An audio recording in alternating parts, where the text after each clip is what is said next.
Сосед ударил собаку лопатой и закопал, но она выжила, выбралась из-под земли и вернулась домой. Этот случай произошел очень давно. Мне на тот момент было 5 лет. У нас жила собака, ей было больше 10 лет, звали ее Дина.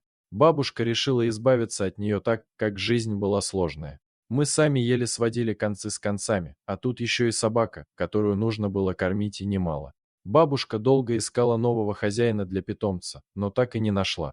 Она была старой закалки, и для нее было важнее прокормить семью, поэтому она решила просто от собаки избавиться таким негуманным способом. У нас на улице жил алкаш, который был готов буквально на все ради рюмки спиртного. Бабушка дала ему лопату, привязала к ошейнику собаки веревку и сказала увести в лес, убить и закопать. Я очень долго и слезно просил этого не делать, но меня никто не слышал и не воспринимал. Я хотел побежать за ними, чтобы отобрать собаку, но меня просто закрыли в комнате, не оставив ни малейшего шанса что-то изменить. Я плакал очень долго, не спал всю ночь. Отказывался есть и пить, несмотря на все уговоры и оправдания. Я был просто в отчаянии. Рано утром я вышел во двор и долго ходил, вспоминая о Дине, вспоминая о том, как мы весело проводили время.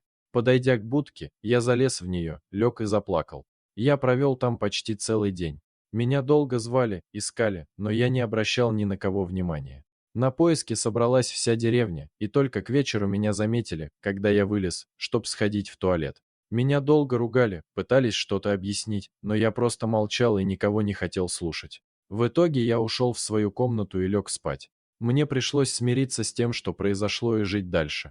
На следующее утро я снова вышел во двор и, открыв дверь, меня сначала охватил дикий страх. На крыльце у дверей лежала вся мокрая и в грязи Дина. Я сначала растерялся, но потом подошел к ней и начал гладить. Она подняла свою мордочку, и я увидел свисающую вниз челюсть и ссадину над глазом. Я забежал в дом с криками «Дина вернулась!». Налил ей в тарелку супа из кастрюли и вынес покушать. Она не могла нормально есть, лишь только хлебала языком жидкий бульон. Бабушка вышла из дома и, увидев все это, просто заплакала, затем она оделась и ушла.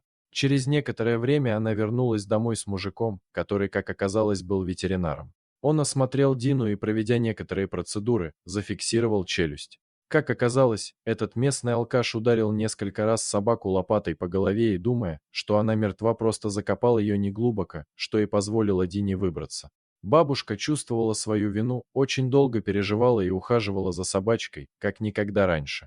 Однажды, когда у нее случился сердечный приступ и она упала в огороде, Дина громко лаяла и бегала вдоль забора, моля о помощи, чем привлекла внимание соседей, и все обошлось без последствий. Прошло некоторое время. Я уже подрос. Дина прожила с нами еще долгих и счастливых 7 лет, но по старости, увы, ушла в другой мир. Бабушка мне однажды сказала, что совершила большой грех и до сих пор об этом жалеет. Она много раз передо мной извинялась и просила прощения. Я, конечно, не держу на нее зла и обид, в жизни всякое бывает. К сожалению, бабушки тоже давно с нами нет, но я ее помню и люблю, несмотря на детские переживания и обиды.